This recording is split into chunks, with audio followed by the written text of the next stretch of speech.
আসসালামু আলাইকুম দর্শক, দেখতে পাচ্ছেন এটা আমাদের লতিরাজ কচু বাড়ি একের জমিতে আছি। দেখতেছেন আমার হাতে লতি বাম্পার ফলন। দর্শক, অল্প খরচে অধিক লাভজনক একটি ফসল হচ্ছে কচু লতি চাষ।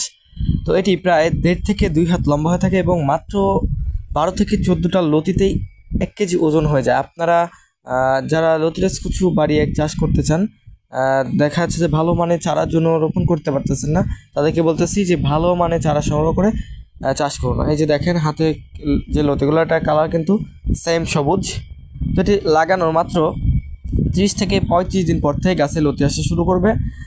আমরা কিন্তু এই যে চারাগুলো পাশে দেখতেছেন যে চারাগুলা জমির ভিতরে, তো চারাগুলো কিন্তু আমরা দিয়ে থাকি দেশের সকল জেলায়। তো ভালো মানে বীজ বা চারা যদি সংগ্রহ করেন, এখান থেকে অবশ্যই ভালো ফলন আশা করা যায়।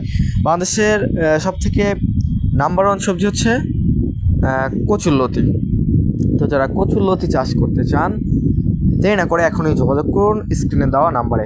দেখতেছেন লতি উঠানোর পরে আমরা কিন্তু জমিতে এই যে দেখেন এগুলো সব লতি, এই যে দেখেন এগুলো সব কিন্তু লতি কেটে রেখে দেওয়া হয়েছে সারির মাঝখানে। একদিকে একটি সারি থেকে সারির দূরত্ব হবে 1.5 হাত এবং একই সারিতে গাছের দূরত্ব হবে 1 হাত। দেখতেছেন কি পরিমাণে গাছে লতি চলে আসছে এক একটি গাছে।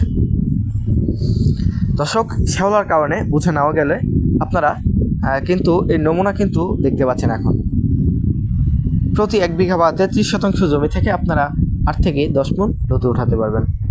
দর্শক, সস্তার 12 অবস্থা। আপনারা অল্প দামে নিম্নমানের চারা ক্রয় করে প্রতারিত হবেন না। আমাদের বাসাটা হচ্ছে নাটোর জেলার বড়াইগ্রাম থানায় এটা অবস্থিত।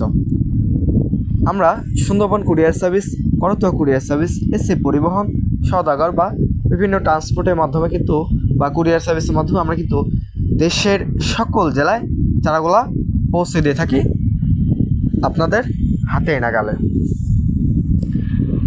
নিকটস্থ কুরিয়ার সার্ভিস। তো দর্শক, লতিরাজ কচু বাড়ি এক এটি চাষের মাত্র 30 থেকে 35 দিন পর থেকে গাছে লতি আসা শুরু করবে। চারা রোপণের দীর্ঘ এটি লতি আসার পরে 10 থেকে 11 মাস এটি থেকে লতি দিবে। ভালো মানে বীজ বা চারা সংগ্রহ করুন এবং লাভবান হন। এটি গাছের কালার সবুজ, পাতার কালার সবুজ এবং লতির কালার সেম সবুজ হবে। এখন আপনাদেরকে নিয়ে আসলাম আমাদের জমি আরেকটা জমিতে। এই যে দেখেন এই লতিগুলো কিন্তু রেখে দেওয়া হয়েছে। লতি রেখে দেওয়ার ফলে এখান থেকে এই চারাগুলো কিন্তু তৈরি হচ্ছে। তো আপনারা যারা লতিরাজ কচু বাড়ি এক চাষ করতে চান, এই যে দেখেন আমরা কিন্তু রেখে দিছি লতিগুলা। এখন বর্তমান 1 কেজি লতির দাম 70 থেকে 80 টাকা। তো এই লতিগুলো রেখে দিছি, রেখে দেওয়ার ফলে এখান থেকে কিন্তু চারাগুলো কিন্তু তৈরি হচ্ছে। তো যারা ভালো মানে বীজ বা চারা সংগ্রহ করতে চান, অবশ্যই আপনারা স্ক্রিনে দেওয়া নাম্বারে যোগাযোগ করবেন। প্রতারক থেকে সাবধান থাকবেন, প্রতারণা থেকে সাবধান থাকবেন। ভালো মানে বীজ চিনুন এবং ভালো মানে বীজ রোপণ করুন। কল করুন।